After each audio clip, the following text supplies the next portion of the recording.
रक्षाबंधनसाठी भावाला यावेळी बाजारातून मिठाईचा बॉक्स आणण्याऐवजी घरीच असा बॉक्सचा बॉक्स नारळाच्या वड्या तुम्ही बनवून द्या। एक मोठा नारळ आणि अगदी मोजक्या साहित्यामध्ये आपण तयार केलेली होती मऊ चविष्ट खमंग अशी ओल्या नारळाच्या वड्या। तर चला आज बनवूया रक्षाबंधनासाठी खास अशा ओल्या नारळाच्या वड्या। यासाठी मी एक ताजं नारळ घेतल्यानंतर ते फोडून त्यामधलं खोबरं आपल्याला काढून घ्यायचं आहे। आता खोबऱ्याला लागलेली जी काडी पाट काढताना सुरीचा वापर केला तर थोडा वेळ आणि मेहनतही लागते। यासाठी एकदम सोपी ट्रिक्स आहे की आपण चहा करण्यासाठी आलं किसायला जी छोटी किसणी वापरतो ना ती घ्या आणि या काड्या पाठीवर अगदी हलक्या हाताने आपल्याला ते खोबरं जे आहे ते किसून घ्यायचं आहे। असं केल्यामुळे काय होतं, खोबऱ्याला अजिबात अशी इजा न करता ही काडी पाट अगदी सहजपणे निघून जाते आणि अगदी कमी वेळामध्ये हे काम होतं।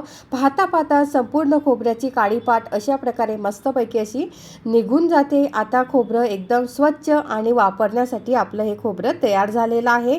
आता जे आपलं जे खीस आहे जो आपण तयार केलेला आहोत, काडीपाटीचा जो खीस आपला निघालेला आहे तो तुम्ही फेकून न देता तो भाजीमध्ये पेस्ट करून तुम्ही वापरू शकतात।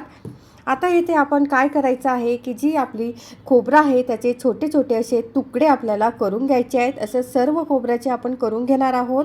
येथे आपण एकाच वाटीने सर्व प्रमाण मोजून घ्यायचं आहे। येथे मी 2 वाट्या इथे नारळाच्या काप घेतलेल्या आहेत आणि एक वाटी आपल्याला साखर घ्यायची आहे आणि अर्धा वाटी दूध घेतलेलं आहे आणि दुधावरची साय असेल तर ती सुद्धा तुम्ही घेऊ शकतात। येथे मी दुधावरची सायच्या ऐवजी येथे मी दूध पावडर वापरत आहे। येथे दुधावरची साय आपण वापरत नाही आहेत। येथे 2 ते 3 चमचे येथे दुधावरची साय दूध पावडर घेतलेली आहे। तर आता काय करायचं आहे की हे सगळं साहित्य मिक्सरच्या भांड्यात घ्या आणि अगदी बारीक आपल्याला वाटून घ्यायचं आहे। इथे एक गोष्ट लक्षात ठेवायची, मिश्रण खूप पातळ करू नका। नारळ आणि साखर व्यवस्थित एकजीव होईल इतपतच आपल्याला बारीक असं वाटून घ्यायचं आहे। माझं इथे मिक्सरचं भांडं छोटं असल्यामुळे 2 बॅचेसमध्ये मी हे वाटून घेत आहेत। आता इथे आपण मस्तपैकी हे जे वाटण आहे ते तयार करून घेतलेलं आहे। आता जाड बुडाची कढई गॅसवर ठेवून त्यामध्ये हे तयार केलेलं मिश्रण आपण घालून घेऊया। गॅस कमी ते मध्यम ठेवायचा आहे आणि हे मिश्रण सतत आपल्याला हलवत राहायचं आहे।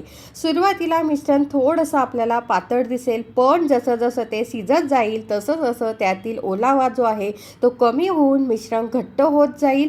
साधारण 15 ते 20 मिनिटं या मिश्रणामध्ये हे मिश्रण घट्ट होण्यासाठी आपल्याला लागतो, पण फक्त वेळ बघून गॅस बंद करू नका, कारण मिश्रणाची कन्सिस्टन्सी बघणं खूप महत्त्वाचं असतं।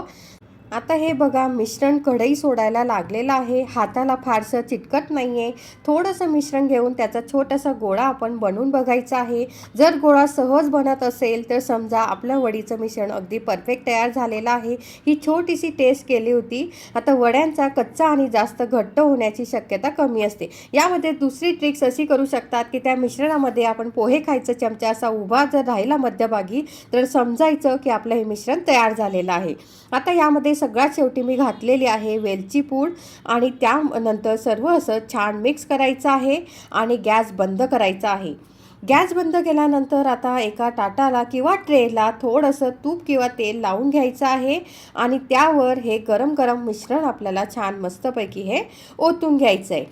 आता चमच्याच्या किंवा मागच्या बाजूने किंवा वाटीच्या मदतीने हे मिश्रण तुम्ही व्यवस्थित एकसारखं पसरून घ्या। जास्त पातळ करू नका, म्हणजे काय वड्या छान जाडसर व मऊ मिळतील। आणि आता मिश्रण थोडंसं कोमट होऊ द्यायचं आहे।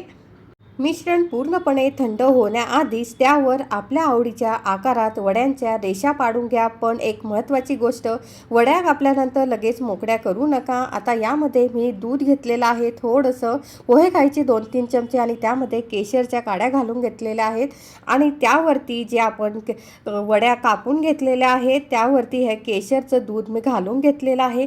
तुम्ही बघू शकाल किती सुंदर अशा आपल्या ह्या वड्या तयार झालेल्या आहेत। पूर्णपणे थंड झाल्यानंतरच आपण एक एक वडी अलगद मोकळी करायची आहे। असं केल्यामुळे वड्या तुटणार नाहीत आणि त्याचा आकारही सुंदर राहील। बघा किती सुंदर अशा आपल्या ह्या वड्या तयार दिसत आहेत। तर घरच्या घरी आपल्या हातची रक्षाबंधन गिफ्ट तुम्ही तुमच्या भावासाठी तयार करू शकतात। बाजाराची मिठाई आणण्यापेक्षा आपल्या हाताने बनवलेली मिठाई आणि त्यातही प्रेमाची गोडी असते। तर तुम्हाला